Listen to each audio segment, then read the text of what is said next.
कहानी की शुरुआत होती है एक समंदर के किनारे से, जहाँ एक लड़की समंदर में स्विमिंग कर रही थी, डाइव कर रही थी। उसे ऐसा करता हुआ देख बाहर खड़ी हुई नन्स उसे ऐसा करने से रोकती हैं और उसे रोकने की भी काफी कोशिश करती है। यहाँ पर हमें इस लड़की का नाम पता चलता है। इसका नाम होता है मैरी, जो हर रोज इसी तरह की उल्टी उल्टी हरकतें करती रहती है, जिसकी वजह से उसे सजा भी मिलती है। असल में मैरी फ्रांस की किंग लुइस की बेटी होती है और मैरी के फादर किंग लुइस बहुत ही सेल्फिश इंसान थे। उसने अपनी बेटी मैरी को खुद नहीं पाला बल्कि उसे एक प्रीस्ट को दे दिया और तभी से उसकी देखभाल, उसका ख्याल सब कुछ नन्स ही किया करती थी। इसके बाद में सिटी का सीन दिखाया जाता है, जहाँ पर किंग लुइस एक काफी बड़ी वॉर जीतकर वापस फ्रांस आते हैं। तो वहाँ उसके दुश्मनों की तरफ से भेजा हुआ एक आदमी सेलिब्रेशन के बीच में ही उसे गोली मार देता है और तब इस बात से किंग लुइस को रियलाइज हो जाता है कि चाहे वो जितना मर्जी पावरफुल हो जाए, लेकिन रहेगा तो वो इंसान ही। और अब क्योंकि वो भी एक इंसान है तो एक न एक दिन उसे भी मौत आनी है। लेकिन लुइस का डॉक्टर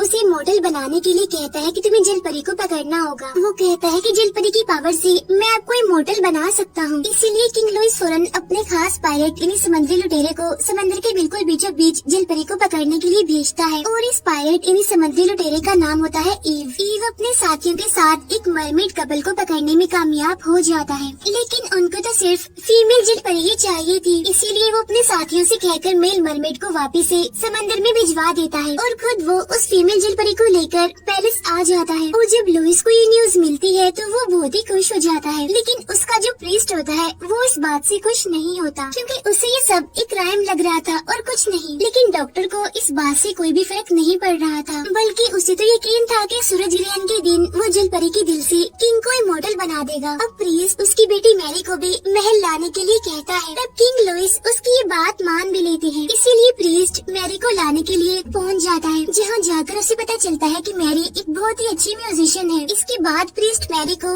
महल में ले आते हैं। अब क्योंकि मैरी ने पैलेस को फर्स्ट टाइम देखा होता है, इसीलिए वो सारा कुछ देखकर काफी हैरान और काफी एक्साइटेड थी। लेकिन किंग लुइस अभी भी इस बात को दुनिया के सामने नहीं लाता कि मैरी उसकी अपनी बेटी है। इसीलिए प्रीस्ट मैरी को एक मेड के साथ एक छोटे से रूम में भेज देता है। उधर मैरी को उसकी मेड पूरे पैलेस का विजिट करवा रही होती है। तब हर कोई मैरी को बड़ी अजीब नजरों से देख रहा था। कुछ लोग तो उस पर हंस भी रहे थे, क्योंकि इस टाइम वो एक स्ट्रेंजर थी जो कि गेस्ट बनकर आई थी और इसे किंग के महल में क्यों लाया गया इसके बारे में तो कोई भी नहीं जानता था। अब मैरी फाउंटेन के पास जाकर उसे गौर से देख रही होती है, लेकिन इतनी ही देर में वहाँ पर किंग लुइस आ जाता है। तब अचानक से मैरी के घबरा जाने की वजह से वो पानी में गिर जाती है। लेकिन अब क्योंकि वो थी तो किंग की बेटी ही, इसलिए किंग उसे अपना कोट पहना देता है। उधर हम देखते हैं उस पायलट को यानी ईव को, जो मरमेड को लेकर महल पहुँच जाता है। और किंग को इमॉर्टल होने का इतना क्रेज होता जा रहा था कि वो प्रीस्ट की कोई भी बात नहीं सुनता था। वो तो सिर्फ डॉक्टर की बातें सुनता था, उसे डॉक्टर की ही सारी बातें ठीक लगती थी।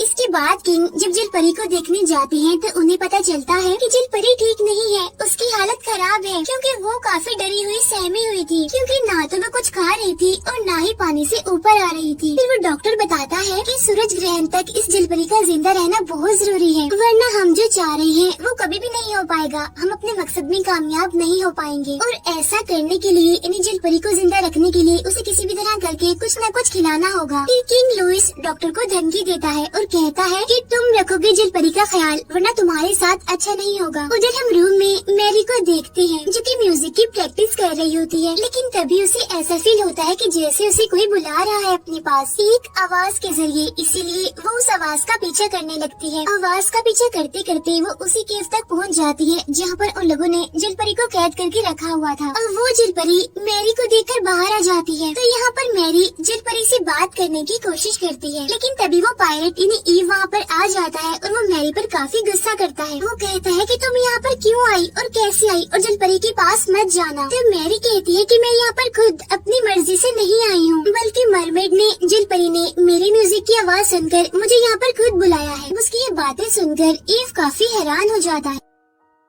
फिर नेक्स्ट डे हम देखते हैं कि मैरी जब वही म्यूजिक बजा रही होती है तो वो म्यूजिक लुइस को भी काफी पसंद आता है। इसीलिए वो फादर को ऑर्डर देता है कि मैरी को फौरन इसी टाइम हॉल में लेकर आया जाए। अब जब मैरी को हॉल में लाया जाता है तो सारे लोग काफी गौर से उसे देख रहे होते हैं। अब किंग लुइस भी अपनी बेटी मैरी को ही देख रहा होता है, लेकिन अभी भी वो लोगों को इस बारे में नहीं बताता कि मैरी मेरी बेटी है। इसके बाद वो मैरी को डांस सिखाने लगता है। इसी दौरान किंग लुइस को मैरी में उसकी वाइफ यानी मैरी की मदर नजर आने लगती है। तभी ये देखकर किंग लुइस काफी हैरान होते हैं और वो फौरन रुक जाते हैं। इसके बाद हम देखते हैं कि मैरी अपना बहुत सारा टाइम अब मरमेड यानी जल परी के साथ ही गुजारा करती थी और इसी वजह से जल परी भी रिकवर हो जाती है। उसकी हालत भी काफी अच्छी हो गई थी अब। और इसी सब के बीच मैरी और ईव की दोस्ती हो जाती है, वो काफी क्लोज हो जाते हैं। फिर एक दिन डॉक्टर ये सब कुछ देख लेता है, इसी वजह से वो अपनी आगे की प्लानिंग शुरू कर देता है। लुइस अपनी बेटी मैरी को उसी गार्डन में ले जाता है जहाँ पर वो अपनी वाइफ यानी मैरी की मदर की पेंटिंग्स बनाया करता था। अब लुइस भी अपनी बेटी मैरी के साथ बहुत सारा टाइम गुजार कर उसे समझने की कोशिश कर रहा था। अब किंग के महल में एक मेहमान भी होता है जो कि फ्रांस का एक काफी बड़ा बिजनेसमैन था। अब यहाँ पर किंग उस मेहमान की हेल्प करते हैं और उसके फादर की सारी प्रॉपर्टी उसके नाम कर देते हैं। फिर जब लुइस सबके सामने ये ऐलान कर रहा होता है तो तभी वो मेहमान मैरी को देखता है और मैरी देख रही थी ईव को। तब उस मेहमान को काफी जेलस फील होता है, उसे ये बात बिल्कुल भी अच्छी नहीं लगती कि मैरी ईव को पसंद करने लगी है। तो यहाँ पर हम ये जान पाते हैं कि वो मेहमान भी मैरी को पसंद करता था और इसी वजह से रात को पार्टी के दौरान ईव और उस मेहमान के बीच बहस हो जाती है। फिर हम मैरी को देखते हैं जो वापस से जल परी के पास आती है और इस बार तो वो पानी के अंदर जाकर जल परी को टच भी कर लेती है। असल में जल परी को भी मैरी अच्छी लगती थी, उसे उस पर यकीन था कि वो उसे कोई भी नुकसान नहीं पहुंचा सकती। फिर इतनी ही देर में ईव भी वहाँ पर आ जाता है और वो मैरी को ये सब कुछ करने से रोकता है क्योंकि ये चीज काफी खतरनाक साबित हो सकती है उसके लिए। लेकिन मैरी उसकी एक नहीं सुनती और पानी से बाहर नहीं आती। लेकिन ईव मैरी को जबरदस्ती ही पानी से बाहर निकाल देता है। नेक्स्ट डे मैरी ईव के साथ घोड़ी पर बैठकर बाहर जाती है जहाँ वो दोनों जंगल में रेस लगा रहे होते हैं। लेकिन तभी अचानक से मैरी नीचे गिरकर जख्मी हो जाती है और उसका एक बाजू बुरी तरह से टूट जाता है। फिर जब डॉक्टर उसके बाजू को चेक करता है तो वो कहता है कि हमें इसके बाजू को काटना होगा। लेकिन मैरी काफी घबरा जाती है, वो ऐसा करना नहीं चाहती थी क्योंकि उसे गॉड पर यकीन होता है कि वो उसे ठीक कर देंगे, उसे कुछ भी नहीं होने देंगे। इसीलिए लुइस डॉक्टर से कहता है कि अभी तुम ऐसा कुछ नहीं करोगे, हमें सुबह तक वेट करना होगा। रात को हम दिखते हैं जलपरी को जो ईव से बात करने की कोशिश करती है और वो मैरी को उसके पास लाने के लिए कहती है। तब ईव भी उसकी बात समझ लेता है कि वो क्या कहना चाह रही है और वो करता भी बिल्कुल ऐसा ही है। वो फौरन मैरी को जलपरी के पास ले आता है। जलपरी के पास लाने के बाद वो उसे पानी में भेज देता है। मैरी के पानी में जाते ही जलपरी उसके चारों तरफ घूमकर उस पर मैजिक करने लगती है, जिससे होता ये है कि मैरी बिल्कुल ठीक हो जाती है। असल में जलपरी के पास हर चोट को और जख्म को ठीक करने की पावर थी। नेक्स्ट डे मैरी को बिल्कुल ठीक देखकर सब लोग काफी हैरान हो जाते हैं। मेरी डॉक्टर और प्रीस्ट को रात में होने वाले सारे इंसिडेंट के बारे में बताती है, जिसे सुनने के बाद तो डॉक्टर अपनी बात पर और पक्का हो जाता है, यानी जलपरी को मारने में। लेकिन ये सब मैरी से झूठ बोलती है कि वो जलपरी को फ्रांस के लोगों की बीमारियों का इलाज करने के लिए यहाँ पर लाए हैं। तब मैरी को भी लगता है कि ऐसा करने के बाद वो जलपरी को आजाद कर देंगे। इसके बाद मैरी को ईव से पता चलता है कि जलपरी को यहाँ पर फ्रांस के लोगों के लिए नहीं बल्कि सिर्फ किंग लुइस के लिए ही लाया गया है। अब ये बात मैरी की समझ में बिल्कुल भी नहीं आती। फिर ये दोनों बातें करने लगते हैं। बातों ही बातों में मैरी ईव से पूछती है कि तुम उस मेहमान से नफरत क्यों करते हो। तब ईव बताता है इसलिए क्योंकि उसने मुझ पर चोरी का झूठा इल्जाम लगाकर मुझे जेल में बंद करवा दिया था। फिर ईव मैरी को एक बहुत ही खूबसूरत जगह दिखाता है। आहिस्ता आहिस्ता वो दोनों काफी क्लोज होते जा रहे थे। यहाँ पर मैरी ईव से कहती है कि मेरी ख्वाहिश है कि जल्द से जल्द तुम उस जलपरी को आजाद कर दो। उधर हम पैलेस में किंग लुइस को देखते हैं जो कि उस मेहमान को अपने पास बुलाकर उसे बता देते हैं कि मैरी मेरी बेटी है और वो उस मेहमान को मैरी से शादी करने के लिए कहते हैं। अब क्योंकि वो मेहमान तो पहले ही मैरी को पसंद करता है, इसीलिए वो फौरन शादी के लिए हाँ बोल देता है। लेकिन प्रीस्ट को किंग लुइस का ये फैसला भी पसंद नहीं आता। वो किंग लुइस से कहते हैं कि एटलीस्ट आपको एक बार मैरी की मर्जी पूछ लेनी चाहिए। लेकिन किंग को इस बात से कोई भी फर्क नहीं पड़ता कि मैरी इस शादी के लिए राजी है या फिर नहीं, जिस पर प्रीस्ट को काफी गुस्सा आता है और वो लुइस से कहते हैं कि वो आपकी बेटी है, आपको इतना भी सेल्फिश नहीं होना चाहिए क्योंकि ये चीज तुम एक अच्छा किंग तो बना सकती है लेकिन एक अच्छा इंसान बिल्कुल भी नहीं। उधर मैरी वापिस से जलपरी से मिलने के लिए जाती है और जलपरी मैरी को अपने ऊपर बिठाकर उसे पानी का टूर करवाती है, जिससे मैरी काफी इंजॉय करती है। इसके बाद मैरी जब बाहर आ जाती है तो किंग लुइस उसे अपने पास बुलाते हैं जहाँ वो उसे बता ही देते हैं कि तुम मेरी बेटी हो। वो मैरी को एक लॉकेट भी देती हैं जिसमें उसकी मदर की पिक्चर होती है। किंग लुइस मैरी से कहते हैं कि तुम बिल्कुल अपनी मदर जैसी दिखती हो, तुम वैसे भी बिल्कुल अपनी मदर जैसी हो। वो भी किसी की नहीं सुनती थी। इसके बाद प्रिंस बताते हैं कि मैं एक सेल्फिश इंसान हूँ। असल में तुम्हारी मदर की डेथ तभी हो गई थी जब तुम पैदा हुई थी, लेकिन मैं तुम्हें अकेला नहीं पाल सकता था, इसीलिए मैंने तुम्हें फादर के भरोसे पर छोड़ दिया था, क्योंकि तुम्हारे साथ साथ मैं इस किंगडम को नहीं संभाल सकता था। आगे वो बताते हैं कि इस टाइम फ्रांस के पास बिल्कुल भी पैसे नहीं है, लेकिन अगर मैं तुम्हारी शादी उस मेहमान से करवा दूँ तो उसका सारा पैसा हमें मिल जाएगा। मेरी ये सुनकर काफी दुखी हो जाती है और टूट जाती है और अपने फादर से नाराज होकर वहाँ से चली जाती है। लेकिन लुइस को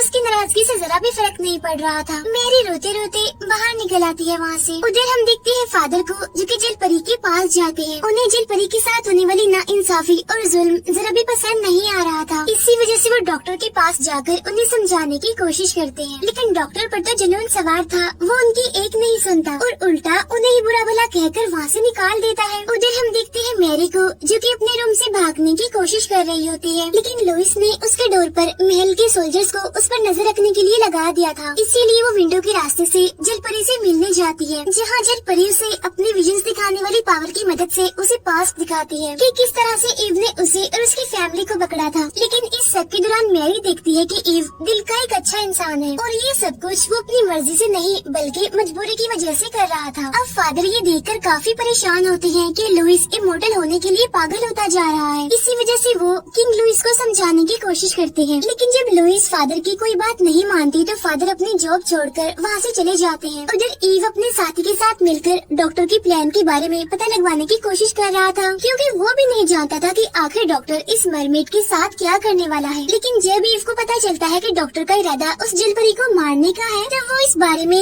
मैरी को इन्फॉर्म करने के लिए उसके रूम के पास जाता है, लेकिन डॉक्टर वहाँ पर आकर उसे पकड़ लेता है और जेल में बंद कर देता है। फिर जब मैरी वापस से अपने रूम में आती है तो उसे ईव का मैसेज अपने रूम में मिल जाता है और यहाँ पर उसे भी सारी बात पता चल जाती है। मैरी को इतना गुस्सा आता है कि वो फौरन अपने फादर यानी किंग लुइस के पास चली जाती है, लेकिन लुइस तो जैसे इंसान से हैवान बन गया था, उसे किसी की भी कोई फिक्र नहीं थी। उसे तो बस अपनी फिक्र थी कि वो इमॉर्टल हो जाए और हमेशा के लिए फ्रांस का राजा बना रहे। इसीलिए वो मैरी को शादी के लिए तैयार होने के लिए भेज देता है। फिर जब ईव को पता चलता है कि मैरी की शादी हो रही है, तब उसे लगता है कि शायद मैरी की भी इस शादी में मर्जी है, यानी वो भी ये शादी करना चाहती है। इसीलिए अब वो बस किंग का ऑर्डर पूरा करने का फैसला करता है। उधर प्रीस्ट मैरी के रूम में जाते हैं और उसकी हेल्प करने के लिए एग्री हो जाते हैं। प्रीस्ट मैरी से कहते हैं कि तुम्हें दुल्हन का कॉस्ट्यूम पहनकर बाहर जाना होगा। अब मैरी के ऐसा करने पर वो उसे सोल्जर से बचाते हुए आजाद कर देते हैं। अब मैरी भागते हुए जलपरी के पास पहुंचती है, लेकिन वहां पहुंचकर वो देखती है कि ईव जलपरी को पानी से बाहर निकालने की कोशिश कर रहा है। यहाँ पर मैरी ईव को अपनी फीलिंग्स बताती है कि मैं तुम्हें पसंद करती हूँ। वो कहती है कि अगर मैं जलपरी को आजाद कर दूँ तो उसके बाद हम दोनों शादी कर लेंगे। उसके बाद हम दोनों साथ में मिलकर वैसी ही लाइफ गुजारेंगे जैसी हमने सोची है। ये सुनकर ईव अपने साथियों से कहता है कि तुम जाकर शिप निकालो और खुद वो मैरी के साथ जलपरी को ब्रिज की दूसरी तरफ ले जाने की प्लानिंग करने लगता है, यानी जहाँ से जलपरी वापस से समंदर में चली जाए। लेकिन ये सब कुछ करना इतना आसान नहीं था। इसी दौरान डॉक्टर को मैरी के भागने के बारे में पता चल जाता है, इसीलिए वो भी फौरन उस केव में पहुँच जाता है, जहाँ पहुँचते ही उसकी ईव के साथ लड़ाई हो जाती है और इस फाइट के दौरान ईव को गोली लग जाती है। मैरी जलपरी को ईव के साथ भागने का बोलकर खुद डॉक्टर के साथ लड़ने लगती है। वो डॉक्टर को रस्सी से बांधकर उसे उल्टा लटका देती है। इसी बीच जलपरी भी